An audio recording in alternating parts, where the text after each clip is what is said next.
Hello and welcome to Diminishing Returns. It's a long-awaited episode this week, Sol. And it's going to be one of a trilogy. The most epic trilogy we've ever done, perhaps. Yes, we have finally given in, and we're going to tackle the Lord of the Rings series. Thanks to our Patreon supporters who voted for this, possibly just to annoy us. Now, the reason we've got to over 200 episodes without doing this, probably the most popular franchise in film history, is because neither of us like it. And importantly, for the sake of our listeners not feeling shortchanged, Calvin also detests these films. So we banned him. Yeah, in the sake of balance, we've brought in a Lord of the Ringer, as it were. Someone we know who can be counted on to offer a positive voice.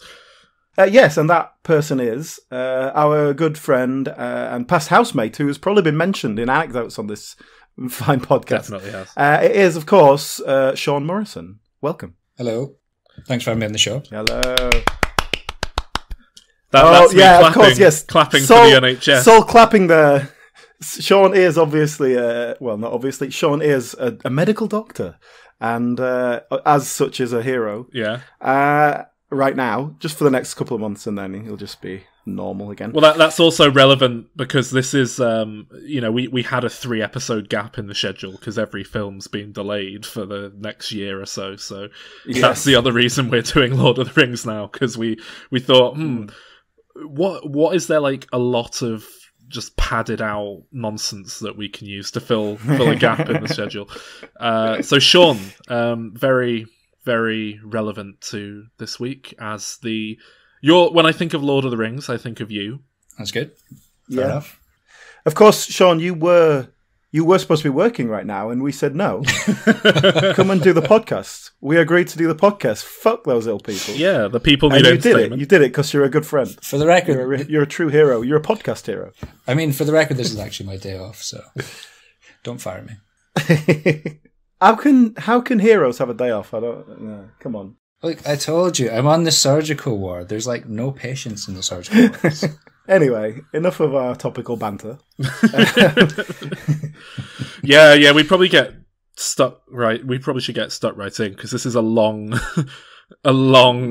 arduous drudge of a film we've got to get through. Okay, so Lord of the Rings 1, as it is officially known. That's what we're going to do this week. Whoa. We're going to do... Use the full title. He did Lord of the Rings 1. So, yes, this is the Lord of the Rings 1. Oh, for fuck's sake.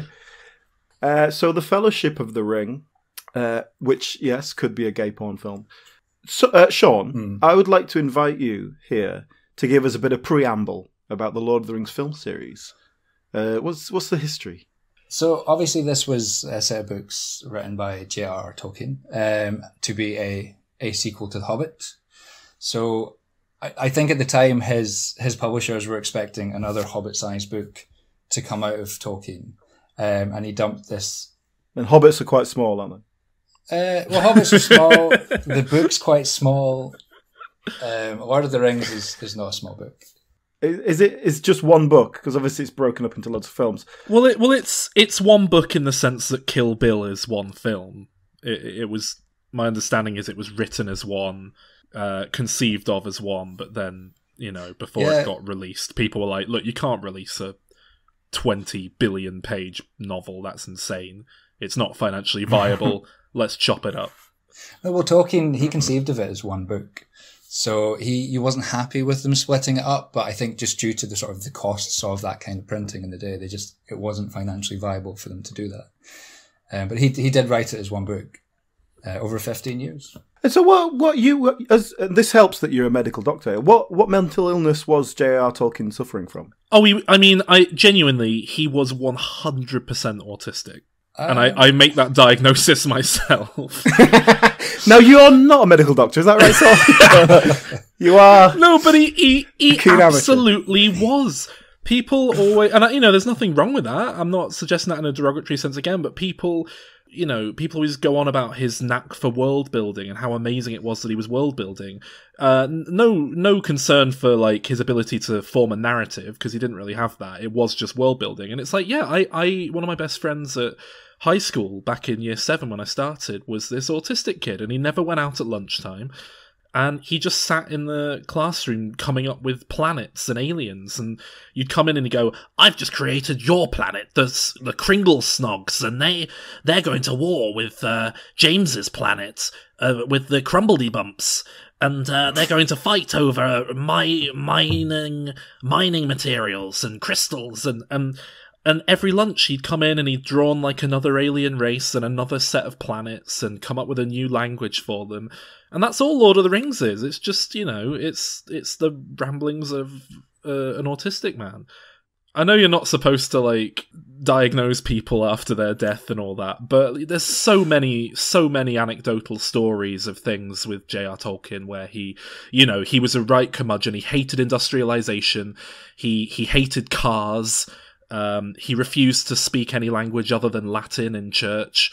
He fell out with his wife or something and wouldn't speak to her for 3 years or something, because there was some 3-year sentence put on her, but then literally the day 3 years was up, he proposed to her. He was not a normal person, basically. I don't know how to put that in, you know, a sensitive way, but he was just obviously abnormal in some way, and I think it's not. That's okay though. A lot of the greatest creatives and even you know the greatest thinkers will fall into that category, because you have to be quite single-minded on something to devote so much time and energy into it. Well, I think the interesting thing is that it was he conceived his languages first. He was very much a man who loved his languages, and he just wanted a way to explain the history of these made-up languages that he'd come up with. So I do agree in that it is a bit of the languages came first, and then he just kind of went blindly from there into the world he was making. Yeah. So Tolkien wrote the book. Was it a success?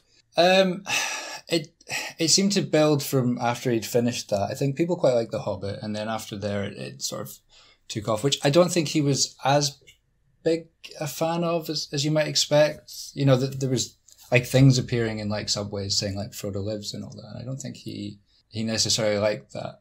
Well, yeah, he didn't like any form of change. He didn't like it. No, I don't think he was one who liked the sort of commercial aspects of it. It's hard to say. I don't think he really liked the films at all. Oh, really? Yeah. Well, I mean, I have to say, my experience of Tolkien purists is that they do tend to be quite split on the films. And the films are very much a kind of, you know, mainstream populist interpretation of his work. But, you know, my ex-girlfriend of many years was a huge Tolkien fan, and she hated the films. She thought they were terrible adaptations of his work, and many of her friends and family were similarly hugely into Tolkien, and again, very dismissive of what he did with what Peter Jackson did with the work when he adapted it to film. So, Sean, you've read the books, right? Mm-hmm. So would you consider this to be a sort of faithful adaptation? So I think, considering the source material, Peter Jackson did a fantastic job of translating that into film, because they're very heavy books. Mm-hmm. There's a lot of fat in the books that just do not work in film. I think there's a lot of scenes that were cut from the books that fans got very annoyed about. But you can't put that into a film without making the film like incredibly bloated and 5 hours long. It just wouldn't work. So I think they did. Well, so they didn't do that. They did with The Hobbit. They just put them all in The Hobbit, didn't they? I mean, The Hobbit is the opposite of how they filmed Lord of the Rings. With Lord of the Rings, they were, you know, trying to pull away as much as they could while leaving like the backbone of the story in there. And it was difficult, you know, because they are heavy books. Like, there's a lot more that happens in them that doesn't happen in films. I think I agree. I do think that was their approach. I don't think they did a very good job of it. I don't think there is nearly enough story in The Fellowship of the Rings to justify it being longer than about 90 minutes at the very most. so much of it it's just so much of it is like repetitive, and it's another battle, and then this happens again, this goes here, this goes back, this goes here. It doesn't. Do you know what I mean? For all of these repetitive battle sequences to be present and left intact, you presumably, I don't know, there needs to be more purpose. There needs to be some kind of character arc being moved forward, or some meta narrative happening. Yeah, just to throw a kind of overview here, maybe as we're getting started here. I've watched these films many years ago, and I have some memories of that, but I'm rewatching them now, and I've only watched Fellowship so far.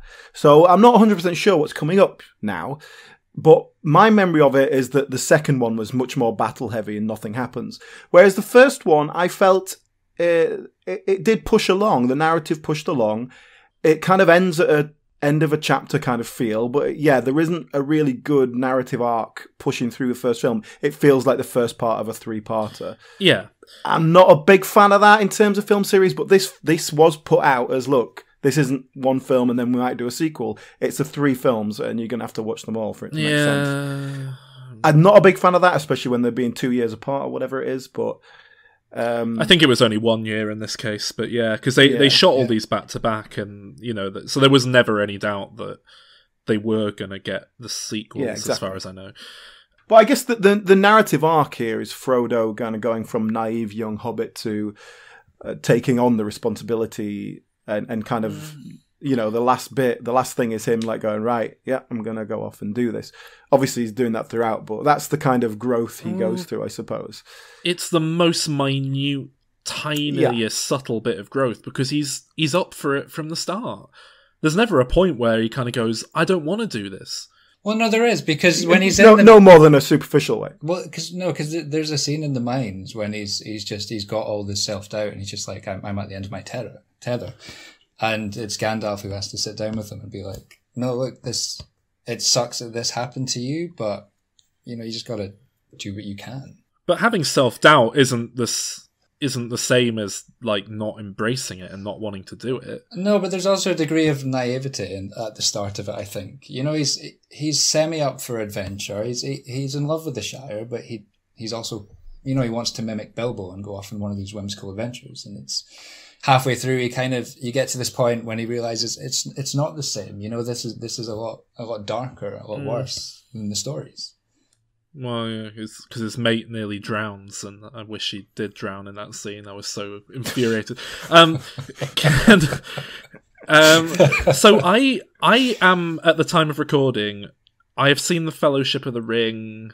I don't know. I saw it in the cinema back when it came out. I remember going to see it with my mum and her becoming increasingly frustrated and just being like, every time the film didn't finish and it just carried on. And not being particularly blown away by it, but not completely hating it or anything, just sort of being like, yeah, because, I'll have been 11 and not particularly discerning back in 2001. And then this is a film I've seen... by far and away the most out of this series, because it's every now and then I'll think, I should really watch the Lord of the Rings trilogy. I've still not seen it. That's something I should point out. I've still not seen at the time of recording The Return of the King. So that is going to be a new experience for me in 2 episodes from now. But yeah, every now and then, like at uni, I remember when we lived together, there was a point where we were like, look, we should all do The Lord of the Rings. I've still not seen the third one. I've only seen half of the second one, or seen it in pieces or something. We should do it. And I remember we sat down and watched the first one, and I think Alan and myself got increasingly pissed off as it went on, and Sean got very defensive and jumping in, and I guess we never made it to the second one because it just wasn't worth it.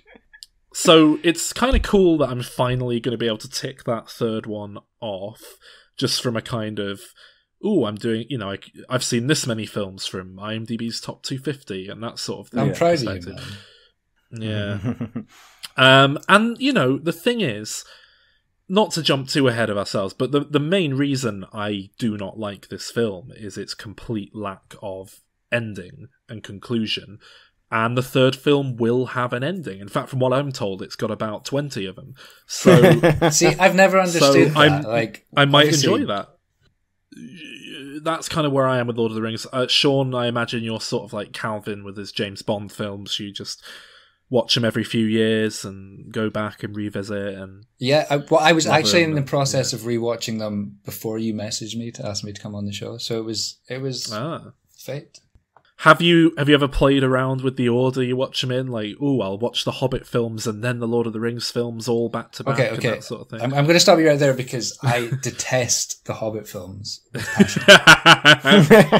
Good. The Hobbit trilogy is another one where I've not seen the third film. It seems to be a recurring pattern with these, where I kind of go in with the first one. Wait, did you see the second second check out Hobbit? On the second one, and then the second Hobbit is like. For everything I'm going to be saying about this franchise, I think they are technically well-made films. The second Hobbit was the first time where it was like, no, that was bad. That was badly made. I cannot believe you saw that film. Oh god, it was fucking terrible. But I genuinely I like The Hobbit. I read The Hobbit as a kid. I really liked that book. I had the book on tape as well. I used to listen to it all the time. So, I'm not approaching this series from a place of hate, but it's similar to when we discussed Harry Potter. I kind of like this stuff when it's just a fun little bit of nonsense for kids. And the second you get to like Harry Potter 5 and it starts taking itself incredibly seriously, and just 2 books ago you had people flying vacuum cleaners and eating chocolate frogs, and all of a sudden it's acting like it's War and Peace or some incredibly important tome. I just think, get over yourself. Like, don't get so up your own arse. And I kind of feel about that way with Lord of the Rings, because The Hobbit, it's a fun, nice little story. It's, you can forgive all To bring a point which I think is relevant to what you just said, one of my main sort of concerns with this film and with the whole thing in general is that I'm not getting a sense of analogy here or metaphor. It's like fantasy world, but it's not. The ring doesn't represent anything that we might be able to identify with. It's a magic ring that they have to destroy because it contains all the evil of the world. And bear in mind that this was written sort of at a time of the Second World War, basically, wasn't it? So by someone who was in the Second World War, who fought in the war. He fought in the First World War. First World War. He was too old to. Oh, did he really? All right, he was in the trenches. He was quite old by then, yeah. But it feels like there is a lot of kind of nationalism here. There's a lot of these separate tribes and conflict between them having to come together and all that. And fight he definitely evil, seems to appreciate a class structure, if nothing else. Yeah. But other than that, it doesn't feel like it's saying anything. And it's also very black and white. In some cases, literally, like these guys on black horses, they're the bad guys. This woman on the white horse, she's the good guy. That sort of thing. Yeah, you really put the ring on, then it goes evil. Oh, it actually is black and white now. Okay. But like in a kind of really simple film, like the old Western sense, black hat and white hat. It feels really basic in that sense. My hang up with this film when I was younger was like too long, boring. I don't like high fantasy as a general rule, no ending. And no ending was the thing I stuck on. But watching it again last night, I can tell you right now, the reason that I do not like this film is, well, number one, no ending. Number two, no real character arcs. We've had a bit of a discussion there, and there's an argument for the slightest bit of characterization with Frodo, but that's kind of it. And number three is there's no subtext. It's completely superficial. There's no depth or meaning, unless I'm completely missing it. In which case, Sean, please. Well, I mean, first of all, about the separate character arcs, I think the character arc of Boromir is an excellent story. It's kind of about resisting that temptation and just failing miserably at the end of the film. Boromir, that's Mr. Bean, right? Sean Bean, yeah. Boromir, aka the Horn of Gondor. But is that an excellent story? That's the same arc they all go through of being tempted by the ring. Well, yeah, but it's just being like, oh, I'm really into it. And I think he's such a good character because essentially his home city is just being constantly attacked by the big bad guy's forces, Sauron's forces. And he's at the forefront. Oh, that's interesting. Can I stop you straight away there, Sean? I didn't know that. I didn't know that his home city was being attacked constantly by a bad guy. He does. Is that in this film? Yeah, they do mention it. Yeah. Does he talk about it in the normal theatrical version of the film? Yes, they talk about it in the Council of Elrond. Okay. To be fair, anything that happened in the last hour of this film, I was mentally gone. I had checked Saul, I watched it in 3 chunks of about an hour each. There's sort of good. There is good chapter breaks in the film to have a pause. Yeah, I watched it around Tiger King. I was going back and forth between. I've actually made a note. I've checked in with myself once every half hour to kind of give you a sense of where I'm up to, how I'm feeling. Did you set an alarm on your phone just to No, I just kept checking the time and being like, oh god, this much left. But the thing is, this film was on Netflix until yesterday or the day before, when it seems like they pulled it off. And noticed, oh god, it's 3.5 fucking hours long. Dear God. So I sat down to watch it last night, and it wasn't on Netflix, and so I got it off a legitimate source, and it was 3 hours, and I was like, oh my God, it's not 3.5 hours. Amazing. And I was so happy. So I went into this with a really kind of upbeat attitude, I trimmed half an hour off right from the start. So, what were we talking about? Okay, so, Sean, I think you were trying to defend Lord of the Rings.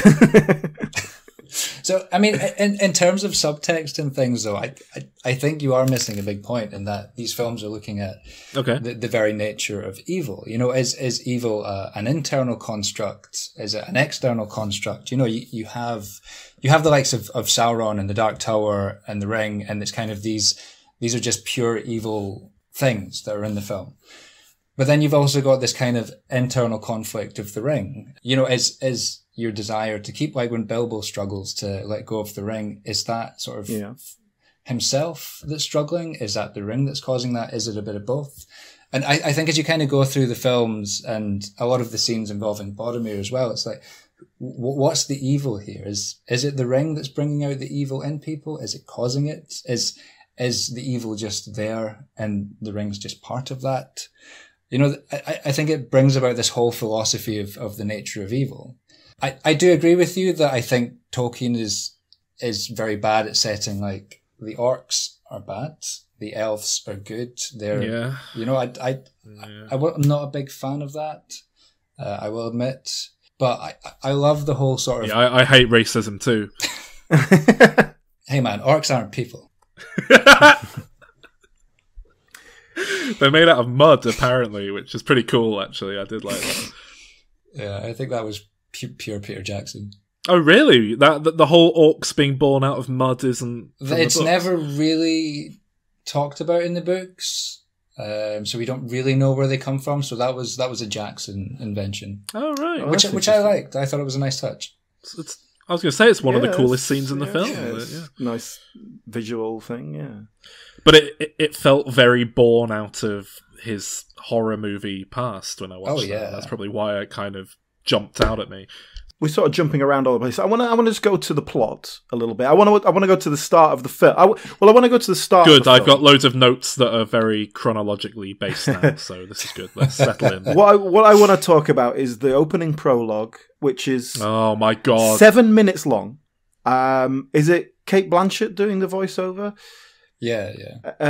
So a 7-minute prologue just to set up the history of the world before you even start the film, which I think is terrible, frankly. I think it's really bad storytelling. And especially in a film that is so long. It's like, if you're taking the time to tell a story, then why do you need to do this? But I also think you could just take that wholesale and put it somewhere else in the film. You could set a little bit of world, get the whole Bilbo thing going, and then when Bilbo and Gandalf are talking about the ring, then you throw it in there. Or maybe when he's explaining it to Frodo or whatever. There was a point where I was like, this is where you do a bit of flashback and have Gandalf doing the voiceover. Or, drip it in a bit more slowly. But you just have a big 7-minute chunk of pure, like, here's the history you need to know with a voiceover explaining it in basic detail. it's absolute fucking nonsense as well. I think that's the main problem I have with it. Like, if it was dropped in halfway through the film and I'd connected with the characters a bit and got into it, it wouldn't be so bad. But, right, Sean, I really need you to walk me through this, because Lord of the Rings, one of the main reasons I've never really liked it is the basic premise doesn't make any sense to me, and I hate it. So I'm guessing this is explained in more detail in the books, right? So let's see if I've got this right, okay? Yeah. Some people, it doesn't specify in the films, but a load of people made a load of magic rings. Mm-hmm. Like, it's just as like someone made the internet one day. It's the same thing, just like technological advancement. We've made some rings, okay? Mm-hmm. They, for some reason, gave 5 of those to the elves, 7 to the dwarves, 9 to the men. 3 to the elves. Oh, sorry, 3 to the elves, 5 to the dwarves, 9 to the men. That seems like an odd disparity, but okay. Who made the rings and gave them out? First question. Okay, so initially it was an elf called Celebrimbor, with the help of Sauron, who was sort of under the guise of a good guy at the time. It doesn't explain this in the films, but that's... Okay.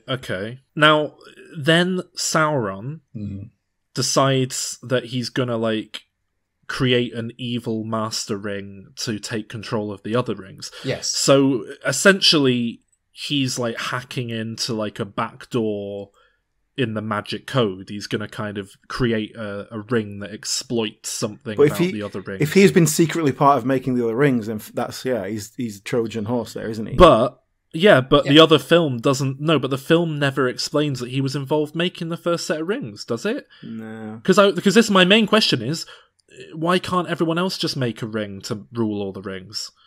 Why is it only Sauron who's capable of doing that?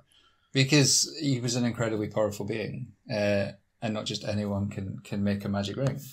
But if he was an incredibly powerful being who's so powerful he's the only one who can make this ring, then surely he's powerful enough without the ring to rule the world anyway. Well, no, because he put... It's like when you go for a tan and you put tin foil around you and it kind of reflects the sun back on yourself, exactly. So you're amplifying. Okay. No, because he split his soul and put part of it into the ring. So essentially he is a little bit diminished without the ring, because in order to make this ring so powerful, he had to split his soul, sort of put part of it into it, which is also why he didn't die when they killed him at the start of the film. Okay. Next question. Is any of that in the film? No. It just kind of seems like you've got 7 minutes of exposition dump at the start. Maybe mention that, because I spent the whole film, every time I watch it, thinking, well, why doesn't Gandalf just team up with another wizard and make a ring? And if they're not powerful enough to make that master ring, why don't they make the next ring down? Because amplifies their power, so that they're then powerful enough to make the master ring.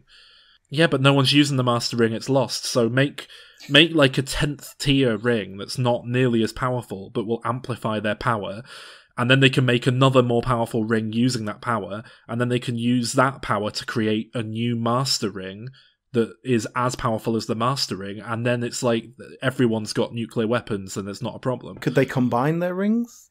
No. Like if they all hold them up over their heads at the same time? I don't think it's Captain Planet, so no. But the reason they can't make their own ring, even if they could, is because essentially you just end up with a powerful being with too much power. And I think one of the main themes of these films is that power will corrupt. Which is why Gandalf didn't want to accept the ring at the start of the film, because he knew that it would lead on to him being another Dark Lord. And then we do the exact same thing with Aragorn as well. Yeah. But they need someone who can withstand that instant without being corrupted, like Tony Stark with the Infinity Gauntlet, and then he snaps his fingers and done. Yeah, but he died at the end, didn't he? Idiot.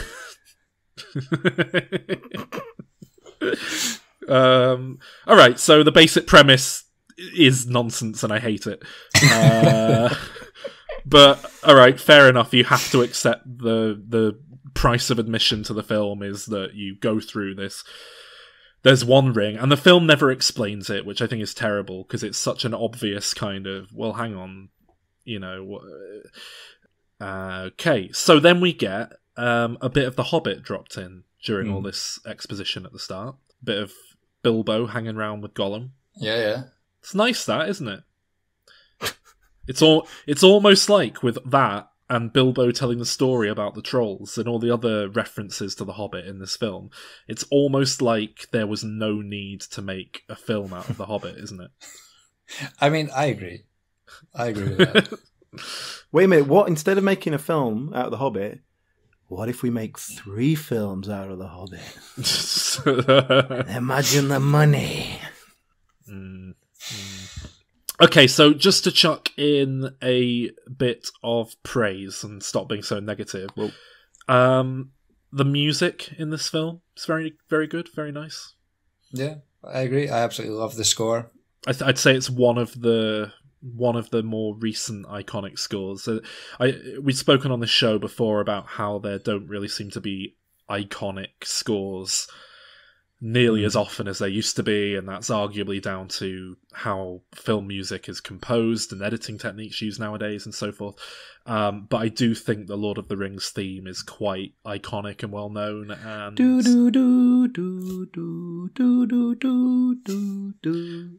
I mean, I must say, I couldn't hum the Lord of the Rings theme for you now. I don't know how it goes. That's when Sauron comes in. Sean, give me the first 3 notes of the Lord of the Rings theme, and I'll see if I can remember it. Wait, that's Lion King 2. No. 3 blind mice. Well, he asked for the first 3 notes. That was the first 3 notes. I know, I'm trying. I genuinely can't remember the theme that I'm trying to praise. Come on, Sean, how's it go? Oh, you're at...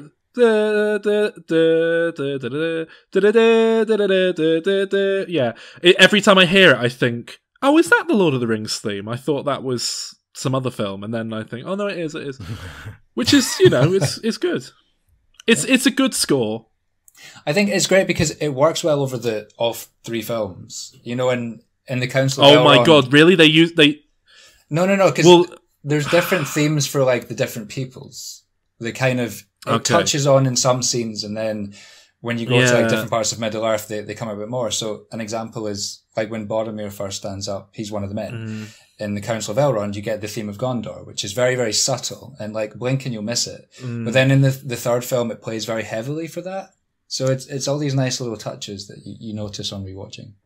See, I did actually make the note an hour and 30 into the film. Even the music's getting boring now. It's just the same theme tune on a loop.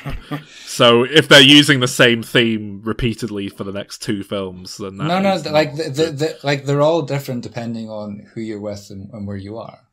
And there's that overarching fellowship theme that's kind of altered slightly depending on the tone. Okay, can I throw some praise out there if we're doing that? Okay. So obviously one of the things they do in this film is play with scale, because characters are supposed to be really short or whatever.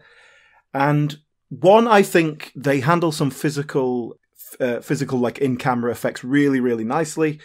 And secondly, I think the CGI holds up very well for 2001, basically. I think it really has held up. Yeah, I will second that. I think the special effects in this film are very, very impressive.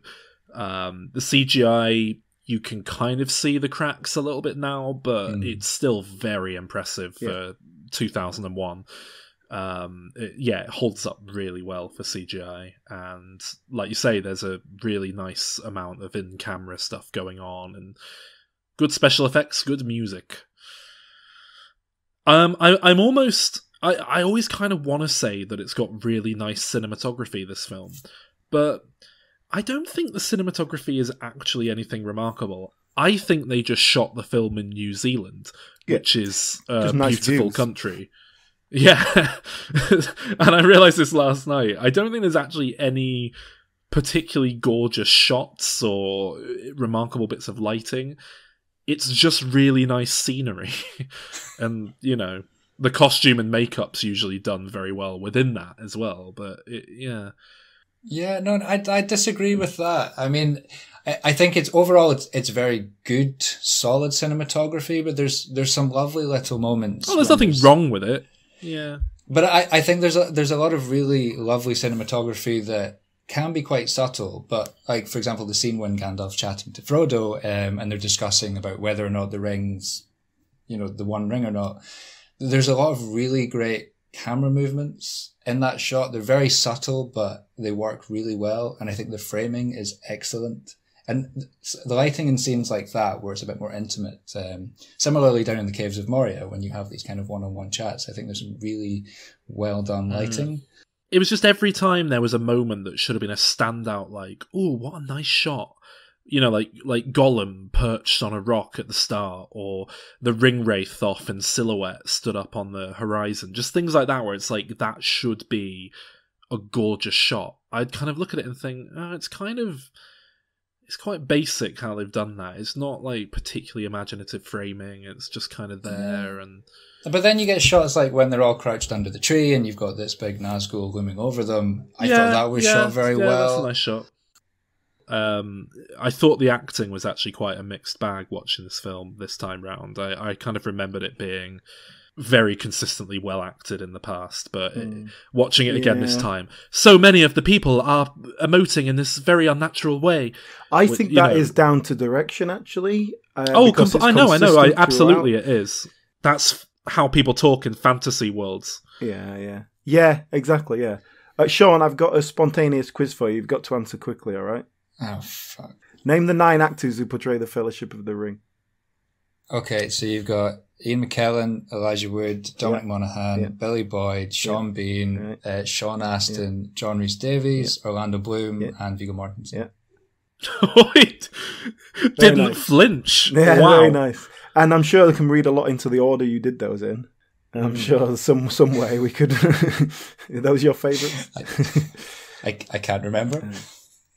No, fair enough. Well done. You passed the Lord of the Rings test. Yeah. But I mean, on the flip side, I suppose I hate Frodo. I think he's the shittest, boringest. All the hobbits are awful. Yeah, there seems to be. I feel like Merry and Pippin are just thrown in there for a bit of comic relief, and then we never quite get that. We never quite use them as much as you should. And then you've got Gimli and Legolas are supposed to have a bit of repartee and banter, and you rarely see anything of that either. Terrible characters, yeah. Gandalf has a little bit of personality. Yeah. Viggo Mortensen's character is just so totally sincere down the line. I'm a moody, strange, enigmatic character. Which works, I suppose, what he's doing, but not a lot to get hold of. There's a couple of scenes where he comes alive, and it's really nice. Like the one where he kind of tells Bilbo to stop fucking around with that ring and get rid of it. But most of the time, he's very straight down the line and doesn't really, have much to do. Right, 30 minutes in, and I'm actually sort of enjoying it, is the note I've written. Cool. I've put, This is about 5 thresholds we're having to jump through to get to the plot, when it should just be 1. I think that was to do with all the stuff with Gandalf going away and researching, and, it is the ring, and then coming back, and then it's like, just open with him being like, let's get rid of this ring, mate. That could so easily just be like, Bilbo's, oh my god, Bilbo, what's this ring? I know what this ring is, because I'm Gandalf, I know all shit. Yeah. Well, Gandalf doesn't know everything. I know, but like for the sake of trimming 15 minutes off a film, maybe he should know that one thing. But the thing is, they did, because that point in the book from Bilbo's party to Gandalf coming and saying, look, this is the One Ring, you need to get the fuck out of here. That was 17 years in the book. Well, I'll concede that the book is worse than the film, but that doesn't make the film good. I mean, it works in a book. It wouldn't work in a film. Yeah. It just felt like I say, too many thresholds. It was just too many things we had to kind of get through to get going. But enough, like, it's done well enough. It's a technically well-made film. There's enough charm with Ian McKellen and Ian Holm and everything. Like, it was working for me, so that 30 minutes in, it hadn't spent that goodwill, and I was kind of interested to see what happened, and excited to see what happened on this journey, and I genuinely, I was like, oh, maybe I am gonna come round on this film, on this viewing. And then all right, I've got a question. So Gandalf comes back and he's like, I've researched the ring. It's that really bad ring we've been looking for years, and I didn't even think about that, even though it's a magic ring. And then he says, but look, bad guys are coming for you, mate, because they've been torturing Gollum and they got 2 words out of him, Baggins and Shire. How does he know that? Didn't that, that, like, when you hear like a shit urban legend, like the one about a guy who was waiting for a business call at midnight and jumps off the roof because it doesn't come, and then when he falls down he looks through the window and sees the phone ringing, and you're like, well, obviously it's bullshit, because how did he, like, come on, it's how would anyone know that story? Gandalf talks to gossiping moths who tell him oh, he does talk to gossiping moths, you're right. All right, yeah, fair enough. But I like how, like, the only information they got were 2 words, Baggins and Shire. I mean, that's a name and address, basically. I mean, how specific do you need to be? I mean, the Shire's pretty Not only big. that, I mean, I'm faster than a moth. Are you? I don't know if you are. I'm faster than a moth, a brand new TV show coming soon. In the books, Gandalf actually finds Gollum and sort of weasels that information out of him after he'd been released from... I don't think he tortures him. But... Well, that would have been better if he'd done that in this, because then he could be like, oh no, and suddenly there's some stakes and a ticking clock. He's got to rush to Bilbo and warn him. Yeah, like, I think they should have put that important in. information. Yeah, I agree. I agree. Okay, this is more a question about J.R. Tolkien. 2 hours. Well, yeah, I thought it was, but then I remembered that it's George R.R. Martin, and I was like, am I getting confused? J.R.R. Tolkien. What kind of writer thinks, right, what am I going to name the evilest big bad boss in my book? Sauron, yeah. All right. And now what am I going to call the second most evil, second most bad guy who's kind of his henchman? Well, I've just used Sauron, so Sauron? He was a linguistics expert, Sol. That's the thing. So it's like a fucking branch of Pokemon evolution. It's ridiculous.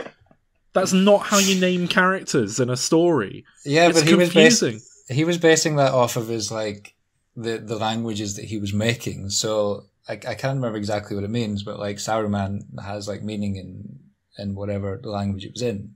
So he kind of derived it from that. Presumably that means that their parents, were just naming their children very matter of fact. Like, well, no, this is a question then. So they translate the language they're speaking into English for us viewers. So why do they not translate those names that are very specifically born out of the language into Simon and Fred? Because that's their name. Because they'd be called Evil and Evil Junior, and it'd just be some shit. Exactly. Well, it is shit, because there's a point when Gandalf says, oh, by the way, it's 24th of October today on the Gregorian calendar, which exists in this universe. Yeah, I thought that as well. It's a bit too specific, wasn't it? I just see that as it being translated for the audience. It's like I assume being it's seen translated, through but it's a translation filter or something. Yeah. And you don't translate names, like, I don't call you son. Well, I think you probably have at some point. I've got a question about Saruman. In that, obviously, he's presented as a good guy, as Gandalf's, old boss or whatever he is, and teacher. And then we have the turn where he's like, oh, actually, he's an evil guy. And that takes about 30 seconds for that reveal, which feels like a wasted opportunity. Moments in the film, to set this character up as the good guy who they're going to give information to, and then you're like, ooh, but I'm a bit dodgy about him. I'm not sure about him, and then we get the reveal. Is that a bigger thing in the book, and they just had to cut something out? Because it feels like that's a wasted opportunity for a bit of drama and narrative and stuff. I totally agree. I think that was done far too quickly. If I remember, I think in the books, Gandalf was a bit more cautious with Saruman. I think he wasn't like directly suspicious, but he didn't fully trust him, I think, at that point. So he wasn't going down there like, oh, my best friend, let me tell you everything. Yeah. So it was a little different. So I agree. I think they rushed that part. So I made the note here, 1 hour in, it was holding me with the ring wraiths thing the first time on horseback, but now that they've turned up again and Gandalf's on a roof, I'm starting to get bored. And there's 2 hours left. So, okay, we do have Arwen turns up here and saves Frodo. Yeah, and then we have a really boring bit that is obviously going to drag out for the next few films where... her and Viggo Mortensen have got a thing going on, and that's going to be a subplot that nobody cares about. I literally made the note here, why am I being asked to care about some romance between Liv Tyler and Viggo Mortensen all of a sudden? Yeah. Was that Liv Tyler? It's irrelevant, I don't care, these characters are dumb, side quest bullshit. Yeah, I just couldn't care less. Couldn't give less of a shit about those two and their romance, and the fact that, like, I only just got introduced to this character a second ago. We should be coming up to the third act climax at this point. We're nearly 90 minutes into the film. I don't care. Let's get the ring and the lava. And as if all that wasn't bad enough, Orlando Bloom shows up. Yeah. So I thought he played the role that he was trying to play. I don't think he can play any other role well, but I think he kind of fit what Legolas was in the books. I genuinely forgot he was in anything apart from Pirates of the Caribbean. I was actually surprised to see him. He was fine. He that role. He looks like a beautiful elf boy, you know. I mean, that was that role. It's the same in the books. It's just there to fill a gap, I think. But I think Orlando Bloom's career progression has been the proof of his talent, and that's why he's not in films anymore. Although he is going out with Katy Perry, though, isn't he? Russell Brand's run-offs. Is that supposed to be a good thing now? I'm not saying it's good or bad. I might have that wrong, but I'm pretty sure that's what's happening. So yeah, we're in the elf land, which is called... Rivendell, and... Or Imladris in the Elvish tongue. Of course. We have Cate Blanchett. Now, I want to bring up the Cate Blanchett character. Wait, Cate Blanchett doesn't come into it until the sort of last third of the film. Isn't she an elf? No, yeah, but not for like another hour and a half. All right, we'll come back to that. So we've got Liv Tyler and Hugo Weaving here. Yep. Yes. They're the elf king and princess. Yeah. And the elves, like, they're obviously supposed to be kind of a utopian, immortal race, but they come over really arrogant. Yeah, arrogant, bickering, bunch of knobheads. Nothing to really show for it. It's like... Yeah, right, you've got a nice house next to a waterfall, but like anyone can, you know, again, that's New Zealand's a beautiful country. What have you done that's so good with it? Yeah, and I'll tell you what they haven't got. They haven't got KFC. They don't appear to have any video games. Netflix. So, yeah, exactly. So, not that impressed. Yeah, but they haven't got heart disease and diabetes either. The hobbits have. Fucking elves. And that's why we always depict elves as being little gimps who help out Santa instead of what they're really like. So everyone comes to Rivendell in a kind of like, look, that's the place to go for a nice calm summit. Why are the elves so special? Like, why is it because they're immortals? They've just got wisdom, life, many centuries of wisdom on their side. I think that's the vibe they were going for. Plus, Elrond's been about since the first age, so, you know, he's old as shit. Yeah, Elrond Hubbard, he's the leader, and he's... So he summons some sort of council, which includes some of our principal actors and some other people who don't speak. And at all, yeah. We get introduced to Sean Bean's character... And the Legolas, Gimli, but it's literally because in my memory of it, it's like, oh yeah, they summon this fellowship thing. Like, these are the best people to do this quest. But it's literally the ones who go. Which would be cool if this film was like, we've got to get a team together down, and they have to like go to the elf village and get the best elf on side, and he's like, I know a dwarf. No, and they come in and there's an archery competition, and he splits the other arrow in twain, and then they're like, oh my god, he's the guy. That'd be a good film. That'd be amazing. And then, like, they'd have a dwarf. They go to the dwarfs and they'd have some sort of wrestling competition where they're fighting to see who's the strongest warrior. And then, just as one of them's going to win, Gimli like trips him up with his axe and he falls on his face. And then Gimli goes, no. But Alan, no. What happens is they go to like. It's like a wrestling community that are having a big wrestling competition, and it's like big giant, like sumo-looking guys.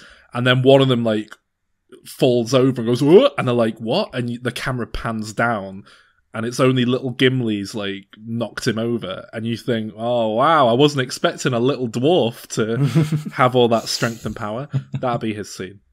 No, I think it'd be best if they went to the dwarf land, and then they're like going, "We are looking for Gimli. We have heard he is the greatest warrior of the land," and he's just there like, "Yeah, that's me. Yeah, definitely me."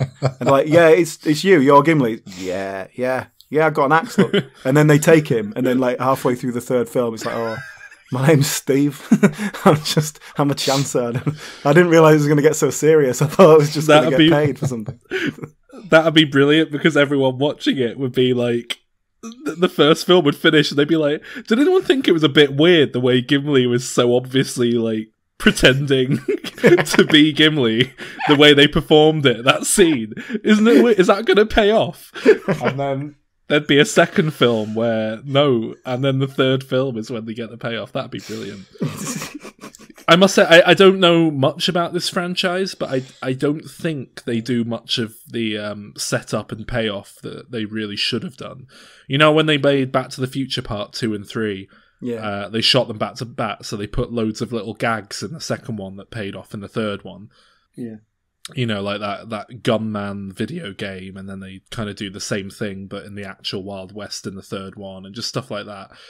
I just feel like there should be a load of little gags in this film that pay off in the next one, like Frodo plants a seed, and then they come back there in the third film, and it's a nice plant, and he picks a tomato off it. It's like, yeah, and eats it. I've made a note here, 1 hour 30, boring as fucking shit. But they've just established the Fellowship, so maybe it'll get going now. Yeah, my note there was Orlando Bloom is shit, so I think I was at the same point. Yeah. But genuinely, though, I was still on board insofar as, like, I was like, right, the Fellowship's together, now we're getting going, let's do this. And it is a bit of a crap coming together. Like I said, it's not. Yeah, we need to bring together a team. It is just like they're the people who go, "Oh, I'll go. Yeah, I'll do it. I'm free this weekend." So yeah, one of whom's like fucking embarrassed himself by trying to whack this magical object with an axe and just like falling on his ass in front of everyone. So that's the best you can get, is that level of moron. Yeah, because he says, "and my axe," like immediately, like 45 seconds after he's just smashed his axe on a magic. No. Gimli has multiple axes. He's got an axe up every orifice. Yeah, and he's only going to let him have one. Yeah. I made a complaint here. Just how many fucking times are they going to do this thing where the camera like flies down through all the evil orc buildings and construction they're doing to create this evil army? And it, like the first time you kind of have that, you know, like almost drone movement, like the camera's flying around and it's all CGI, obviously, and there's all this, you know, it's like a Where's Wally picture, just like orcs doing stuff and you're flying past it all. First time they do it, cool, great. Second time they do it, all right. But at a certain point in this film, that just becomes their establishing shot. You know, like how you'd have a shot of the apartment in Friends in New York, and then it'd go to inside the flat, and they'd just be like, could I be any more in Friends? In this, it's like every time they want to go back to the Orc town, they have to do like a 30-second camera flying all over the place. It's just boring. Part of the problem here is that the bad guy side of this whole thing is not fleshed out very well. You get a bit of history on Sauron, but Saruman, I don't know why he's involved here. Why did he turn to the dark side? You know what he just went, look, him it's well, he says to Gandalf, doesn't he? He says, come on, let's just be evil. It's easier for us, and you know, when we're gonna lose if we're good, so let's just like help him out, and then we'll get, you know, put in charge, and it'll be cool. Of war. Yeah, it just feels like it's not like you're not seeing both sides of the argument here, right? Yeah, I kind of agree. Yeah, So so that's why the bad guys just become a nebulous sense of bad and not very fleshed out or nuanced or anything like that. And then they get to a door and an octopus comes out. Yeah, something like that. Yeah, it's about right. A bit of action, isn't it? Just an action beat for the sake of an action beat. Doesn't drive the narrative, doesn't change the characters in any way. It traps them in the mind, though. That was what that did. Mm. Yeah, but they could just as easily, they walk in and the doors close behind them because they're magic doors that open when you say... Yeah, but then they can just open them again. They could just as easily go, right, this is the way we have to go to get to Mount Doom now. Yeah, they're going to the mine for a reason. They're going through the mine. It's not an accident. We have to go through the mine. That's the way. Oh, okay. You know the whole one action beat every 10 pages thing, right? That you're taught when writing scripts, right? Yeah. Now, the idea probably isn't that each action beat should last 15 minutes. Because that's why we have a problem here. It's meant to be like a 30-second to a minute of action and then you get on with the plot. It's not like... Oh, God. This film, it feels like an 8-year-old just like playing with their toys going, and then this happens, and then this happens, and then an octopus comes, and then a wizard's there, and then a guy comes. It's like on a good road trip movie, which is basically what this is. You get that, but each set piece is pushing the meta-narrative forward, and the protagonist's story arc is being developed. Each time they have a set piece, it's like got purpose and it's changing something about the relationship between the characters and their relationship to the world. These characters do not change at all. So it's just pointless set pieces to kill time. Yeah. And it feels like you're watching it all in real time. It's like, well, I guess the style of this film is they don't miss anything out. But then you find out that like 17 years have passed since like the last scene. Yeah, I think that was a big part of how the way Tolkien wrote as well. I don't think he planned out his narrative. I think he just kind of went with it. And then if he had to, he'd maybe just scrap a piece, go back and then start writing again. Yeah. Which, you know, might have been vaguely acceptable if he was writing this as like a weekly column in a paper publishing the further adventures of Frodo. But it's not. It was a huge fucking book, and his publisher should have sent it back and said, sort this out. I think they tried to. I mean, that's it. I've made a note here. It's not a story. It's a fucking shopping list. It's not a narrative. It's a fucking Excel spreadsheet. Lord of the Rings is an Excel spreadsheet. There's no momentum or connective tissue holding any of the set pieces together. It's just one thing after another. It's a journey, like it's just a list of dates and character names, and they've all got silly names, and none of the characters have actually got any personality beyond it's an elf. All elves are angry. It's an orc. All orcs are evil. It's a hobbit. All hobbits have the most character because hobbits like to eat food, and they've got hairy feet, and they're gormless. And then a cave troll turns up. Yeah, and you know a cave troll's coming because Sean Min goes, yeah, they've brought a bloody cave troll, haven't they? Just before it turns up. Because they haven't established that they have cave trolls in this universe or what that might be. So they have to have a character announce it before it turns up. Yep. Like an impressionist in the 70s.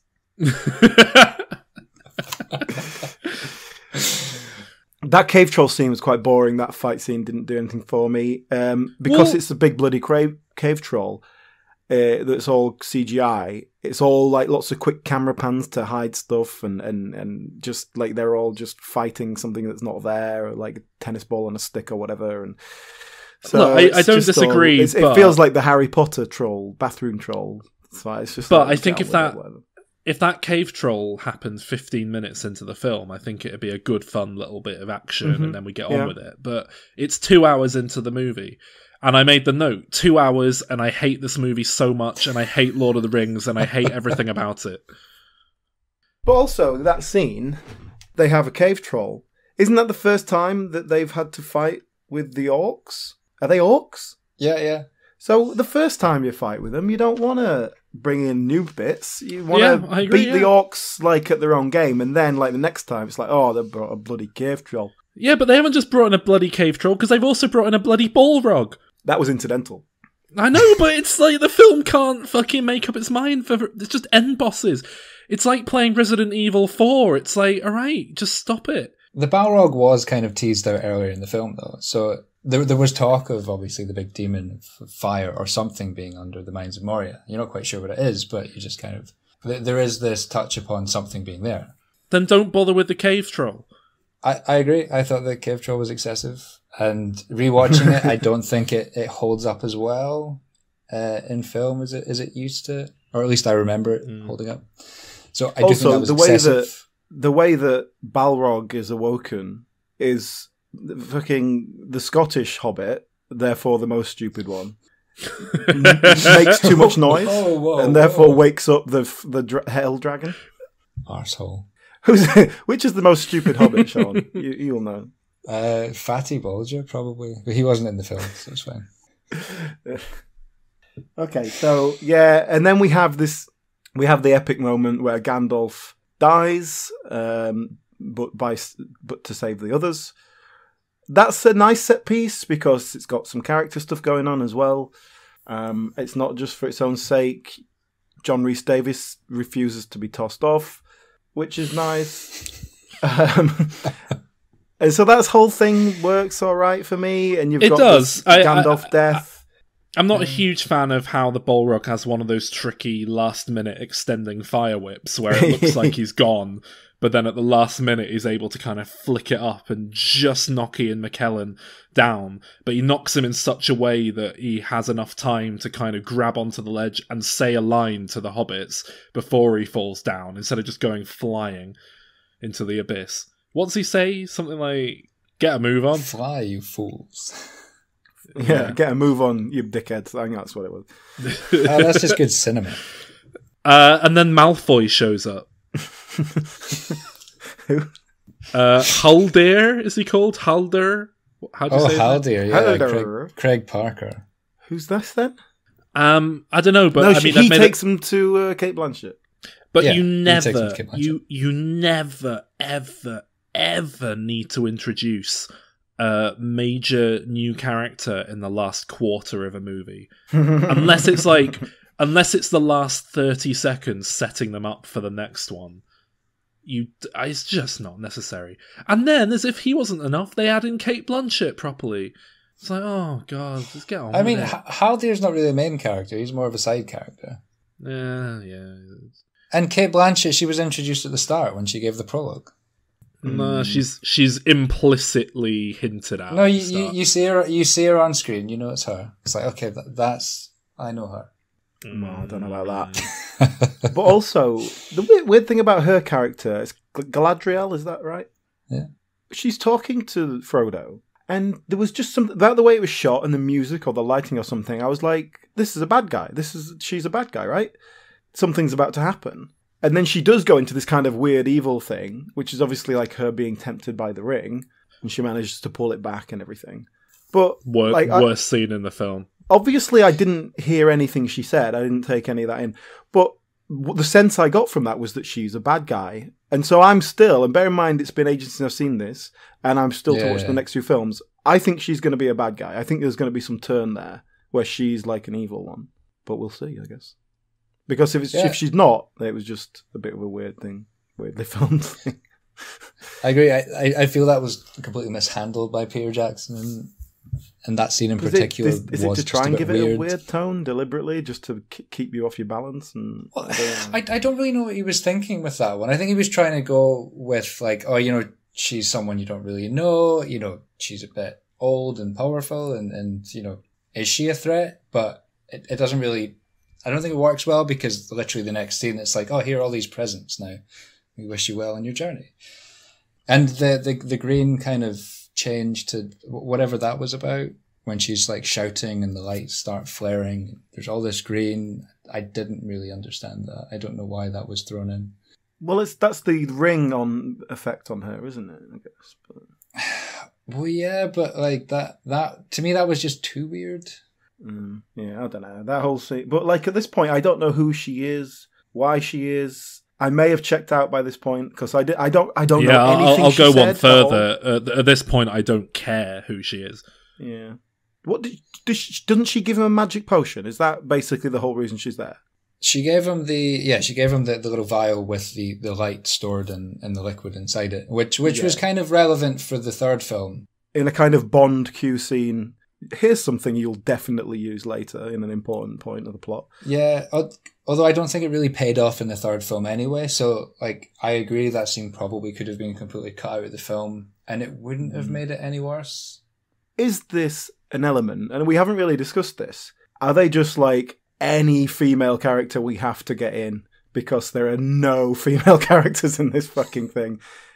I mean, talk about old white men in Hollywood. I mean, okay, I appreciate it was written in a different time, and I imagine J.R. Tolkien, was an old white man at the time, and it was a different world. I'm pretty sure he was at one point. But I mean, there are literally 2 women in this film, 3 if you count Orlando Bloom. There's just nothing female representation at all, and obviously there's a woman hobbit who falls over near the start. Yeah. There's a woman hobbit who looks at her husband disapprovingly and like hits him with a rolling pin or something right at the beginning because he's like looking at someone's arse or something. I can't remember what he did. But yeah, there are, and I assume that is straight from the books. There's just no females in it. Is that right? Well, in the books, there's like Galadriel and then Éowyn in the second book, but you don't really see Arwen much in the first book. Like she's been completely brought into the forefront of the film just to set up that lust. Well, they out and out invented a new character for the Hobbit films, didn't they? Because they didn't have any women, so they just thought, well, let's just make one up. Which I would have been all for if they did that well. I think it's interesting, even in 20 years since this was made, if you were approaching this now, you would make one of that fellowship, at least one of those fellowship, a woman. Yeah, Legolas maybe, because that's the obvious choice. You wouldn't have to change the character anyway.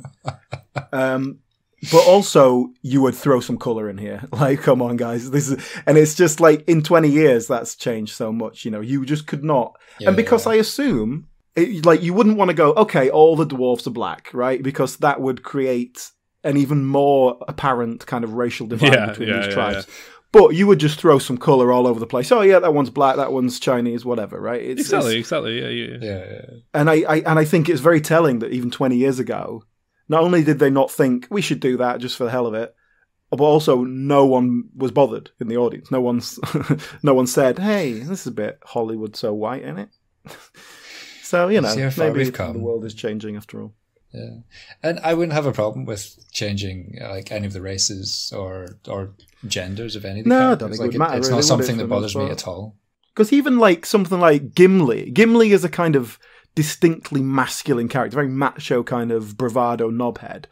But you make that female character, and it would work, perhaps with a slight hint of irony that this woman has had to take on this very kind of macho-y bravado role because she comes from a tribe or a world where that's what gets you success. So, I think none of the characters are sort of unchangeable here.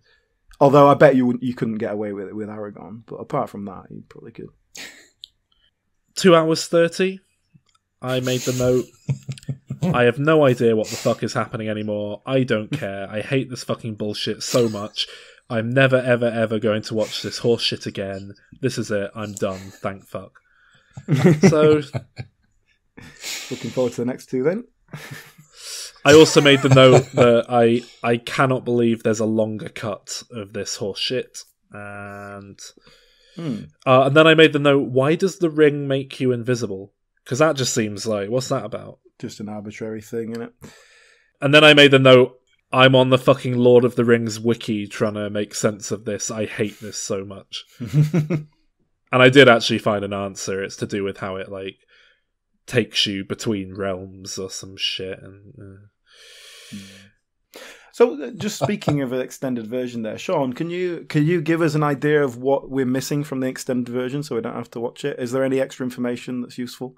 So, yeah, a lot of it is just small extra tidbits that you don't really need in the film. Some of them are just kind of little nods to parts of the book. There's a scene when Aragorn visits his mother's grave in Rivendell.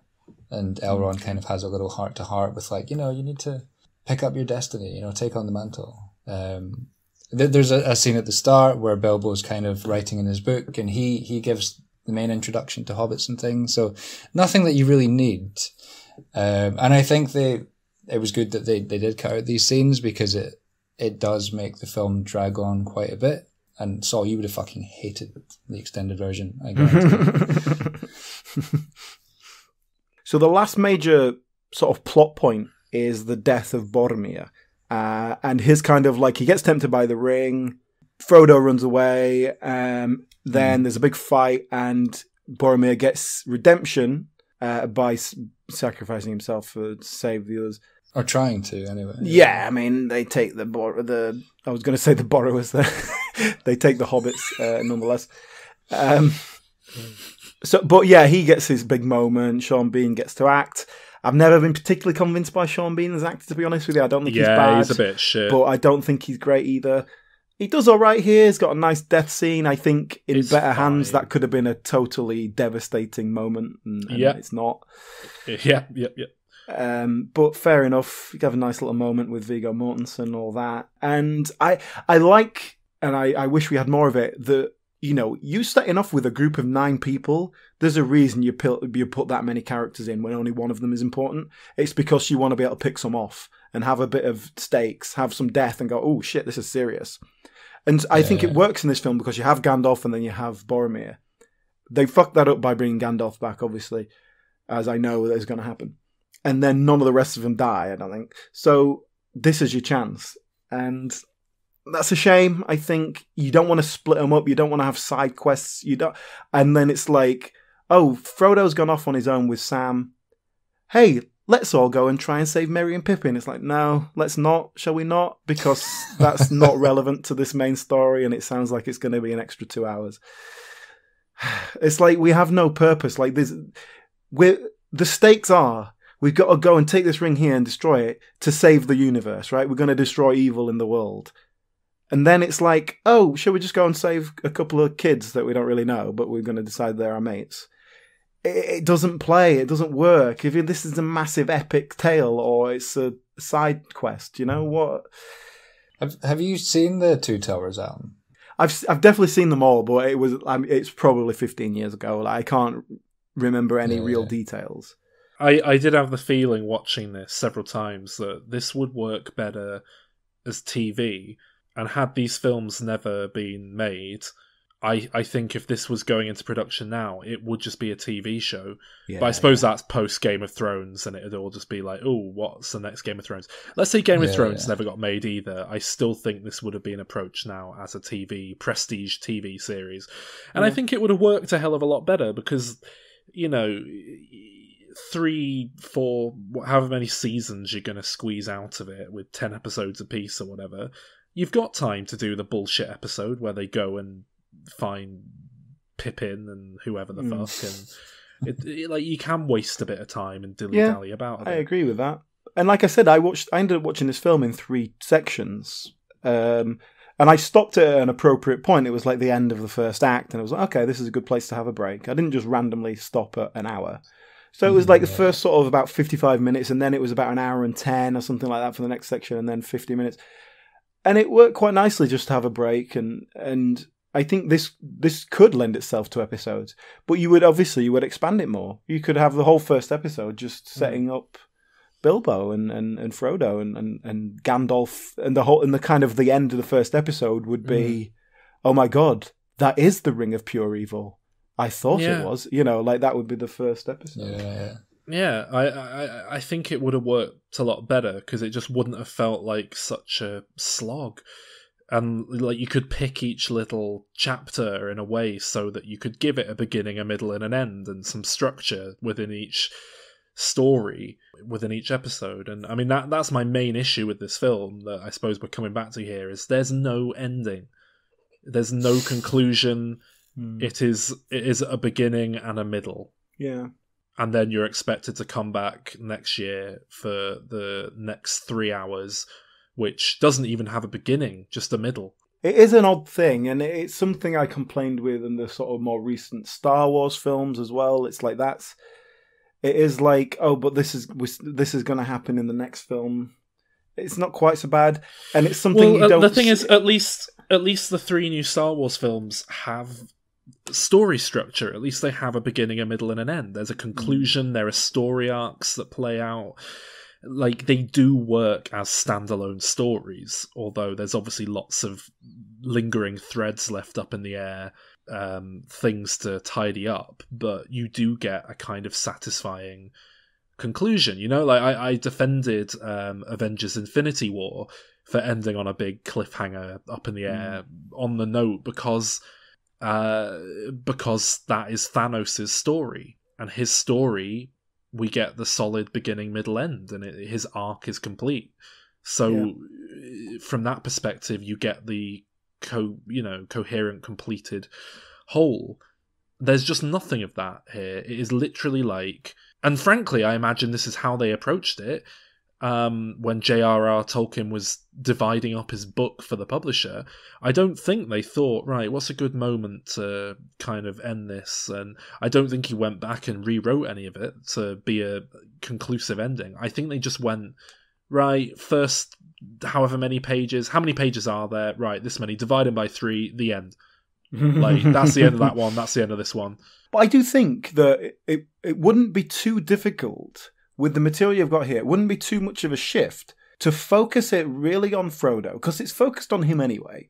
Focus it really on him, give him a much bigger character arc from when at the start he's just like, what the fuck, I just wanted to go out and maybe go backpacking around India or something. I didn't want to do this shit. And then, and then like by the end, he's like, I have to do this. And you know what? Maybe I even have to do it on my own, because with other people's help, I'm not going to prove myself. It wouldn't take much to change that, would it? That is what struck me with this viewing and really pissed me off, and made me think, no, you know what, this isn't actually a very well-made film in a lot of ways. Because I used to kind of have the opinion that, well, this is a technically incredibly well-made film, but I just don't like the creative choices to not have an ending and the writing style of Tolkien. But I think it's actually quite badly made in a lot of ways. And one way is this, because, like you say, it's so there for the taking. It's such low-hanging fruit to just kind of give him a satisfying arc, and he doesn't really have one, and it doesn't really feel like they try to give him one. It feels like what is there is kind of being eked out of just happenstance, but it wouldn't have been hard. But I suppose it's just this thing that, you know, Peter Jackson presumably thinks the books are perfect, and you don't want to fuck with him too much. I don't know. But then apparently he did fuck with them a lot, so I just think it is unforgivable in a 3-hour film to not have some sense of closure at the end here, even if it's lingering and making us want to come back for more, because there's frankly not 3 hours of story in this film. So I mean, every time I force myself to sit through this film, I've kind of come down on the opinion of it being worse than I remembered, and that happened again with this. This is a terrible film. I hate it, and it's unforgivable in many ways, such as the lack of plot. It's like being trapped in a lift with a child who is playing some new, it's like Ben 10 or something I have no interest or knowledge in, and they're just there trying to show me like all the Ben 10 aliens, and I don't care, and they won't stop. That's what this film is like. You're there for 6 hours while the technicians come and fix the lift. You can't get out, you can't breathe. This kid shoving Ben 10 aliens in your face. It was a strangely specific example. I think, honestly, if you were designing like personal heaven and personal hell for people, I think my personal hell would be watching a never-ending cut of Lord of the Rings, the Fellowship of the Ring. Well, welcome to hell, because we've got 2 more weeks left. I want to make one last complaint with my notes. It's a general one, and this is what I didn't like about the film, is that it's so kind of po-faced and sincere. It just felt like this needs like 20% more comedy. Play up those characters. Let Merry and Pippin off the leash a little bit, rather than just use them as kind of bumbling clowns. The moments they have are okay. You know, Gandalf sets off some fireworks at the start. Yeah. Little moments like that. It's like, oh, a bit of personality, a bit of brevity. Mm-hmm. Bilbo works because he's got a sense of humour. Yeah. And the way he disappears in front of everyone, it's like, oh, nice. He's, playing around with them. Fun. I like this character. Yeah, I agree. But yeah, and Viggo Mortensen is probably the sort of the pinnacle of that. Like, totally sincere. And okay, you can have one character that's like that all the time, but it's just... Yeah, I think it's difficult in a world like this to ask me to take everything so seriously.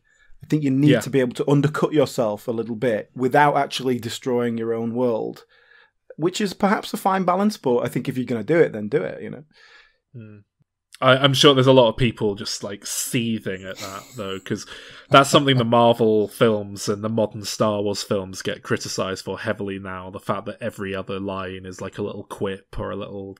something that undercuts the severity and the sincerity of it all, but it makes it so much more tolerable and watchable. I think that's why those films are so successful. But it's the "they fly now" line from Star Wars. It's imagine a Lord of the Rings where every other line was someone just going, "Really? Okay, I guess we're doing this now." But there's so but imagine how much better that would be. It's a 4-day trek through this mine. Whoa, 4 days? For real, dude? Perfect. I'd watch that. I mean, I'd pay to see that. But... It'd be easy to do as well. Like, you just get Gimli, could just be more like, I said, let's get out there and twat him. Like he's just a bit more kind of... Even just the language, you could play with that and make it work within the same characters. Radical! Yeah, there's like a big fight, and it's like Merry's run off to have a shit, and he comes back, and he's like doing his trousers up, and he's like, "What happened, guys?" And there's a load of dead orcs around. Did I miss anything? Can I just to take us back to something we were talking earlier about how this would work as a TV series? You're saying like if Game of Thrones had never been made, or if the films have never been made. I don't know how far away do you think we are from Lord of the Rings TV series? Because it's happening. They're making one. Is it? Oh, there you go. For Amazon, I was going to say, I don't think... Surely we're not that far away from it, right? Amazon Prime are pumping insane amounts of money into a Lord of the Rings TV series at the minute, and really? I think it's ambiguous. Yeah, it's not going to be a remake of the film. Like, it's not doing the story from the books. My understanding is it seems like it's going to be expanding... set within the world of the films and that continuity and expanding upon it. Well, that was my point was going to be. My point was going to be that the reason you won't get a TV series of this is because the films were too successful. It's like they're too identified with that now. And so it wouldn't be like, oh yeah, let's take those books and adapt them again. Yeah. It's just like the films are too large, loom too large in that world. But yeah, it's a big story world. So yeah, you can play with it. Plus it gives you freedom to do whatever you want with the characters. That's what Game of Thrones had a trouble with, didn't it? Trying to stick to the novels. I don't know if anyone knows for sure if it's set in the same continuity as the films or not, but I think there's a few people involved who are involved in the films that would suggest it is like if you say it afterwards, though, if you say like, okay, that was the big battle of whatever, and now what happens after that, and you can play with that as much as you want. So my understanding is that this is going to be set in the past. Really? Way before any of the Lord of the Rings took place. I think so, yeah. Well, that makes sense as well. It means you can't really fuck anything up, can you? Because I think there's been issues with the Tolkien estate about like them not being there's some rights legally allowed to use like Gandalf or any of the characters from the Lord of the Rings era. They have to just stick to that time period. Yeah, I think that's it. I think there's some people from like the Peter Jackson side of things that are involved in the TV series, but the Tolkien estate are very separate to that or something like that. So it's all kind of new and news. Should we rate this 1 out of 10 then, Fellowship? Yeah, I think you should go first. Okay, well, when I first saw this in the cinema, I think my initial rating basically was 6 out of 10, and that was very begrudging. Like, I don't like this film, but I don't have enough conviction in my own beliefs at this point to kind of stand up. So I'll give it a 6. I'll kind of compromise. Then I rewatched it with you guys in Brixton. I think that was the last time I watched this film, and hated it so much I put it down to a 5 out of 10 because I was like, no, you know what? It's bad. It is a bad film, and that is the cutoff point for Rotten Tomatoes, where it goes from like bad to good, 5 or 6. And I watched it again last night, and I hate it so much, and I thought even less of it than ever before. So I bumped it down to 4 out of 10. Which I think, all things considered, and to say how much I hate this film, I think that's actually quite fair. Because like, I want to go in and give this like 1 or 2 out of 10. But I'm going, no, you know what? There is some good in it. I'm giving it some acknowledgement for like the music and the set design and the costumes, and there's some nice stuff in there. 4 out of 10. Well, let's go in ascending order, then I'll go next. I mean, based on what we've said, I'm sure you got a sense of my opinion. I don't hate it particularly. There are obviously flaws that I think there are there. I think there's so much scope for it to be a bit better. I don't like the concept of it being like not a standalone film, particularly, all that sort of problems.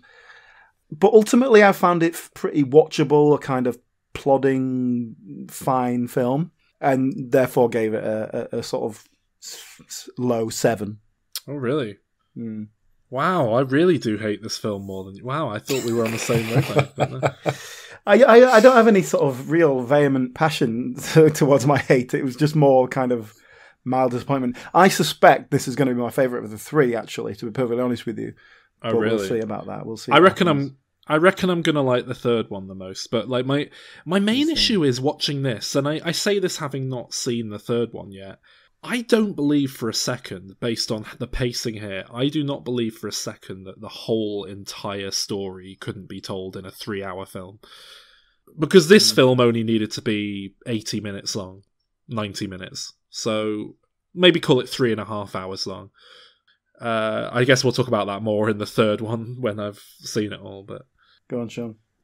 So I mean, for me, I love these films. I've always loved these films. These films were the reason that I wanted to get into film in the first place. And a big part of that was... a lot to answer for. A big part of that for me was how they made these films too. They started the pre-production 3 years before they were due to start filming. You could tell that everyone on board with this film was in love with it and wanted to try and do the best that they could. Regardless of how you think of the finished product, I think that they really, really tried to do right by this film. Yeah. And I think a lot of that passion for me carried over into the film. I love the film overall. I was surprised by the length of it the first time I watched it, but I don't think I was ever really bored by it. I love all these little beats. Some of them don't always necessarily propel the plot forward, but, I quite like the action. I really enjoyed it. So, for me, this film is, I think, a solid 9.5. Ooh. Is it 9 or 9.5? Because 9.5 gets rounded up to 10 round here. I'll say 9, because I am aware there are faults, and there are things that rewatching it I would change about it. Thank God Austin Powers doesn't have to make a contractual, the least enthusiastic appearance he's ever made. One last thing then, Sean, before you go. You've been to New Zealand because you like Lord of the Rings, right? That was the reason you went. Pretty much, yeah. Yeah. And you went in a kind of classic sort of gap year young man going to journey the world. Did you go and visit the little Hobbiton thing? Yeah, I went to as many of the locations as I could. When I went to see it, it was shortly after they'd finished filming, so all the sets were mostly taken you were down. there before it was cool. For the most part, yeah.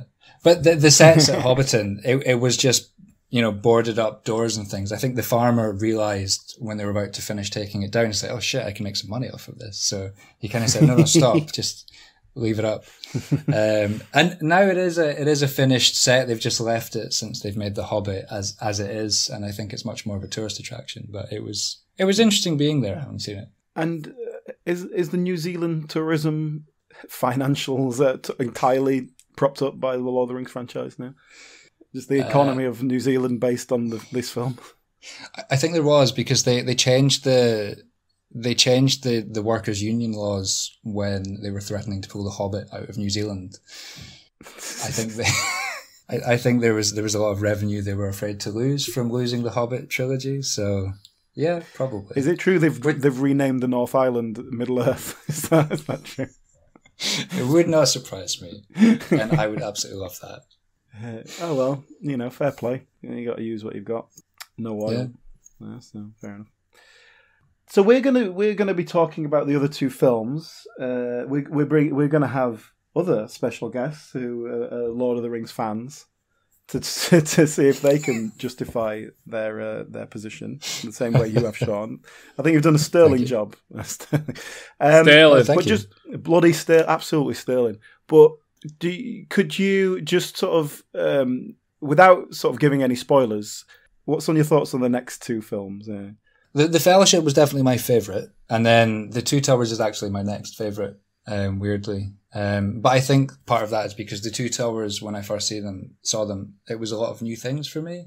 There's a very excellent battle sequence in that. I think is one of the best battle sequences ever put onto film.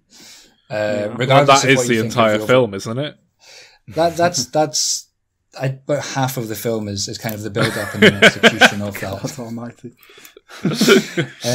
But you also get introduced to a new character, Gollum, and I think his story is much more interesting. As a bad guy, he's the most interesting one in the trilogy. Okay. I would say so. I think that brings a nice dynamic into the film that we haven't had so far. Is a villain you can almost relate with. But it was good because that was pioneering sort of CG technology using Andy Serkis, obviously to. I was gonna say it made him, yeah. So I think that was definitely a next step in filmmaking. I think that is a very solid part of film history, was the sort of advent of Gollum and that technology. Yeah. And then Return of the King, I think it does kind of repeat a few of the beats of The Two Towers. I think the issue Return of the King has is it has another battle sequence, which I think was done perfectly in The Two Towers, so it wasn't as exciting, I thought, as that. And then you kind of get I thought it was a good finish to Frodo's character and the other characters, and I thought it was ended well. Most people seem to think it's got multiple endings, but I disagree with that entirely. I think it was ended appropriately, and I think that you can't just suddenly finish a film of this magnitude the way that a lot of people expected it to. All right, good. Thank you, Sean. Well, yeah, thanks very much. And just some advice for our listeners. If I go outside at a minute, should I be touching my face? It depends. Like, if you go outside and you're not getting too close to people, or you're not touching anything outside, then it's fine. It's mostly transmitted through touch and droplets. Okay. So. Okay. And when I wash my hands, I imagine just like put it under the tap just for like a second, and then being like, right, done. That's probably enough, is it? Well, so you would think so, but no. What you want to do is get a good amount of soap, and you want to wash your hands for a good 20 seconds. Make sure you do all the motions, get the nails, get in between the fingers, get the thumb, get the fingertips. Make sure you get it all washed. I have a question, Sean. You know when you're in the hospital and they bring all the corona patients in, they presumably just put them all in one big room. Is it you who goes round and decides the ones who have to die, and you sort of like check how much use they are to society and how much money they've got, and like the rich ones they're great? Is that your job, or is that someone else? Does a government operative come in and do that, or is it a medical thing? And does it help if you're rich? It would not, no. Bollocks.